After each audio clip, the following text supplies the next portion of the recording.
Dr. Parveen, please. Thank you very much.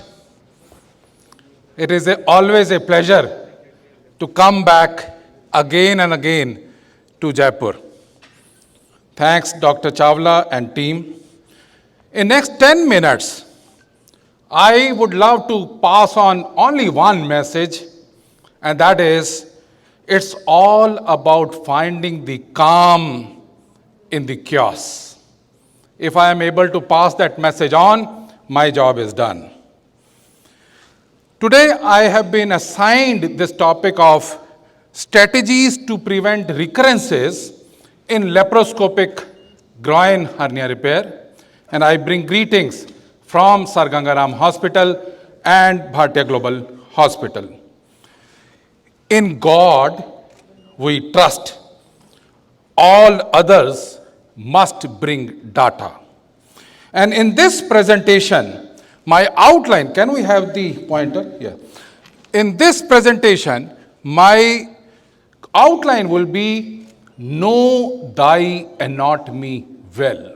Even if you are going to do TAPP, TEP, ETAP, or any groin hernia repair, even open hernia repair, know your anatomy well. Dr. Chawla had beautifully placed his presentation on critical view of myopectineal orifice. I think this is utmost importance that one should know how much is our limit and what are the risks which are involved. Incidence of recurrence.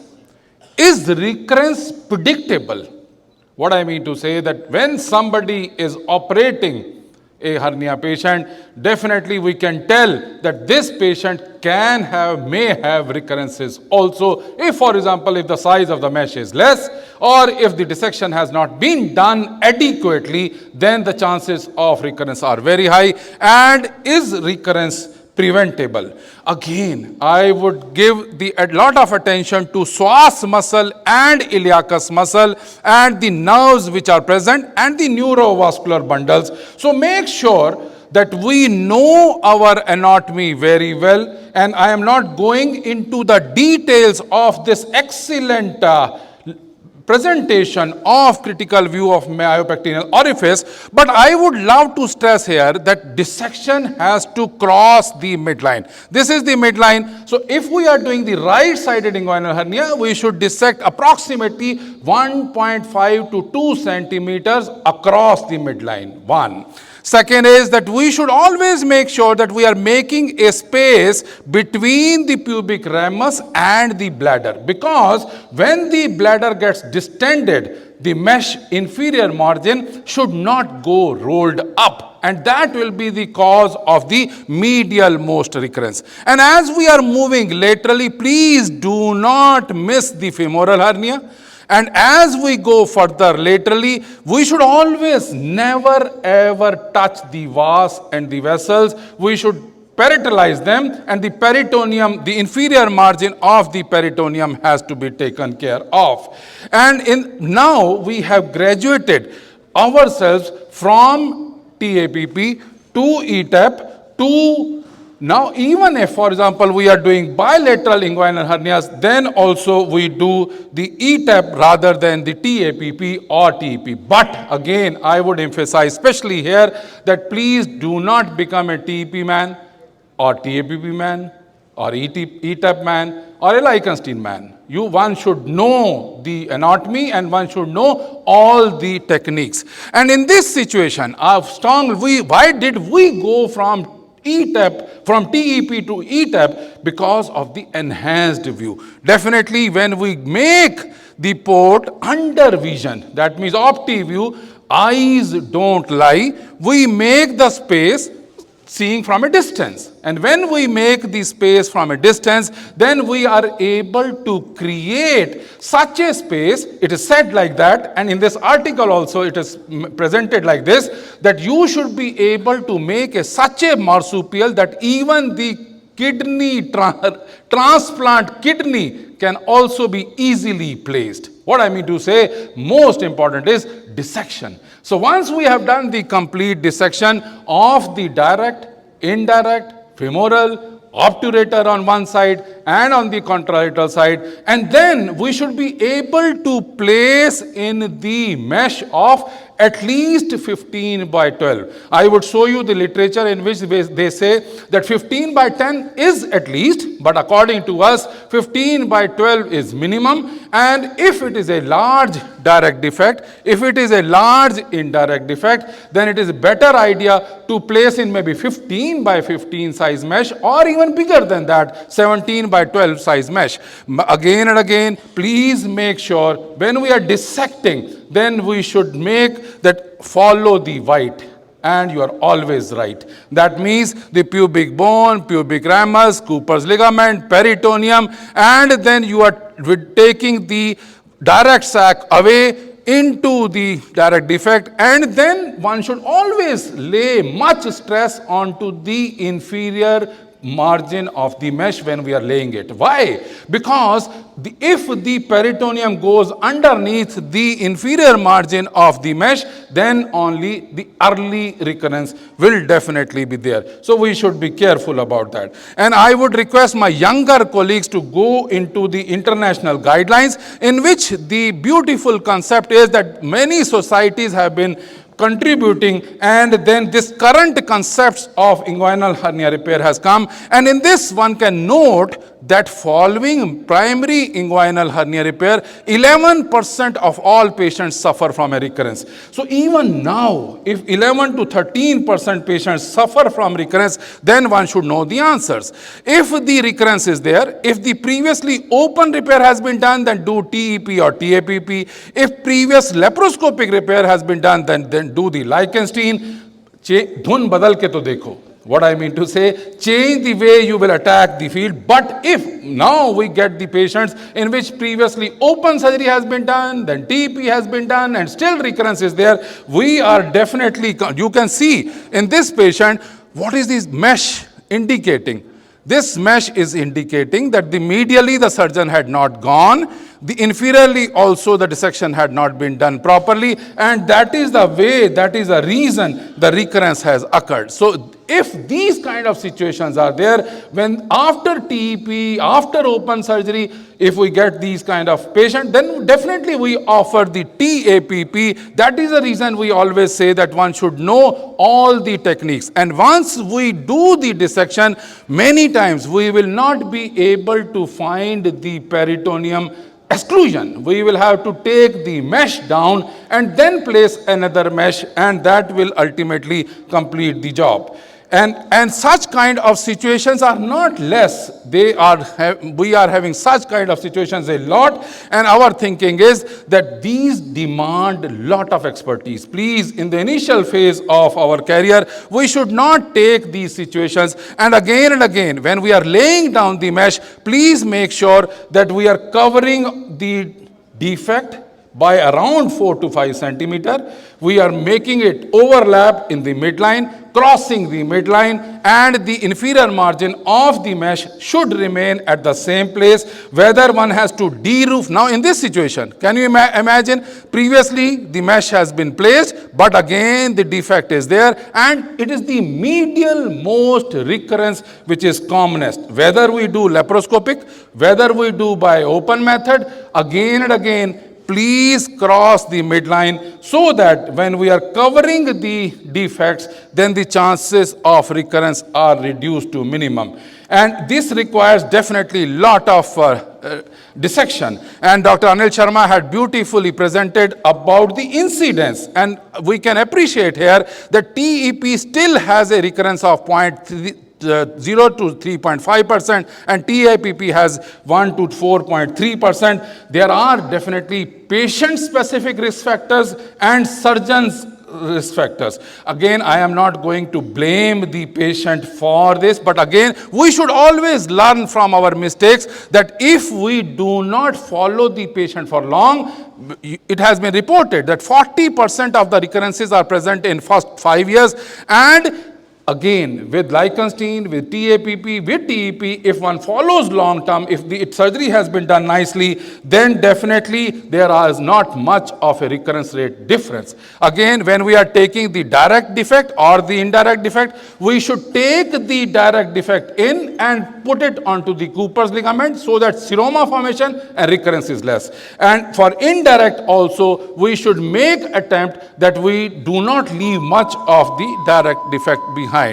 I would just stop it here. Thank you very much. Thanks a lot for your kind attention. Any questions, you are more than welcome to ask. Thank you very much, Dr. Bhatia. It is an excellent presentation. Midline, a little lower port, second foot lower. What is your opinion about this? Yeah, people may just do on like this. You make it a little lower than that. No, I would say that surgeons should always become cerebral laborers. Surgeons should never ever become manual laborers. What I mean to say, that it is all up to your comfort level. For example, you are talking about TEP, infraumbilical first port or all midline ports. Yes, that's what I'm saying. And now we strongly believe that there are school of people, there are people who are making ETAP by going higher on the left side, the primary port, and two secondary ports, one in the midline and one laterally. But we are making two secondary ports umbilical midline only because we want to make only 3 ports. That means one primary port of 12 mm and two 5 mm ports in the midline in the infraumbilical region as we were doing by TEP. And then we are able to address both bilateral hernias. Whereas there are surgeons who would place lateral ports on one port on the lateral side, one on the midline, and then once they move to the other side of the table, then they make another port for the left-sided inguinal hernia, for example. But our thoughts are, please do not ratify these port placements. Our feeling is that if you are having a good height, if you are able to do like this, nothing like it. Whatsoever works best in your hands, please carry on following. There is no hard and fast rule that one should always make the diagonal ports or one should always make the midline. Whatsoever you are comfortable with, carry on doing it. And last question from my side. What about excision after pseudosciatic direct hernia? Because it causes pain, it stuck to the Cooper's ligament or same. Wonderful question. Answer is, rather than pain, I am much bothered about seroma. In the sense that if I leave a large direct pseudosac behind towards the scrotal sac, and if I leave some blood also, then the chances of seroma will definitely be there. So it is good idea to, if you are able to excise it, nothing like it. If you are able to fix it to the Cooper's ligament, nothing like it. Ultimate answer is that you should reduce the incidence of seroma rather than causing one tack on through the Cooper's ligament is not going to cause much pain, because in any case, when we are fixing the mesh, we are fixing it to the Cooper's ligament. So we have to apply 2 or 3 tacks so that pain will not be because of this. Sir, one last question. Sure. Hello. Yes, sir, please. Sir, in a large direct hernia, would it be sufficient to go 1 to 2 centimeters up to the upper side? Would it be sufficient in a large direct hernia? No, I mentioned that if we are dealing with a direct defect, maybe 4 centimeters defect, then it is a good idea to dissect so much that we are able to cover it by 4 to 5 centimeters. Means the 2 centimeters, we are pushing the mesh into the cave of threads. Yes, we should always push the mesh towards the contralateral side also, so that will cover approximately 4 centimeters from the defect. Again and again, intention is we should not have the mesh in the scrotum. We should not have the recurrence. So thinking is that please cover the direct defect and indirect defect adequately, fix them well. In situations in which, for example, direct defect is there, I may place 3 tacks onto the Cooper's ligament so that my mesh does not go in. If I am dealing with the indirect sac, then I would place 1 tack, maybe 1 or 2 tacks onto the anterior, close to the anterior superior iliac spine, laterally, higher up, above the level of iliopubic tract, so that I do not cause any nerve injuries and I am not responsible for any iatrogenic recurrences. Thank you so much, sir. Thank you. Sir, thank you very much. Yes, sir. Any questions from? So thank you. One question. Yeah, sure. I did not see you open the posterior rectus sheath. So many people, including the originators of this procedure, say that to be able to get good visualization, you should divide the 2 inches of the PRS, and which I would like to hear your comments about it. Do you do it? If you don't do it, what do you think about the safety or non-safety about it? I must compliment your observation. What I mean to say, you did an excellent observation, that I do not believe on cutting the posterior rectus sheath because unnecessary you are weakening it. One. Second thing is, in the initial phase, when we started our E-TAP carrier, we were using a port, the OptiView port of a normal laparoscopic length. Then definitely we had some challenges in going to the right side. If I am working from the left side, then I had some challenges, and then at that peak, at the top of the nadir, I had to cut maybe posterior rectus sheath. But now we have graduated ourselves to use the bariatric length OptiPort, so that ultimately if I have to see inside, I slide in, glide in, and my cameraman goes like this. It is just retracted away. Posterior rectus sheath is just retracted away, and then we are able to reach up to the anterior superior iliac spine 2 centimeters above. And again, when we are pushing the mesh, we just withdraw and go in with the port, and it rests comfortably without even hurting the peritoneum or the inferior epigastric, because it is a long length bariatric OptiView port. Yes, but one should carry on evoluting. Yes, sir. Sir, why mesh is migrate despite the adequate size of the mesh? Sure. And if they migrate, do you fix the mesh or does the fixation of the mesh prevent the migration? Good idea. Our thinking is that if you do not fix the mesh, and we know the situation, in the initial phase, only we had patient in which one could feel the mesh in the scrotum done by somebody else. When I asked him, do you fix the mesh? He says, no, I never have fixed it mesh. But our thinking is that we always fix by 2-point fixation or more for large defects, but we always fix the mesh. And again, the size of the mesh has to be at least 15 by 12, and the margins I have already told how much one has to cross, and one should always go up to the mid belly of the sauce also. So do you close the refractor? No, we in such situations. Yes, sir. Sure. Thank you. I will talk. Sure, sir. Sure.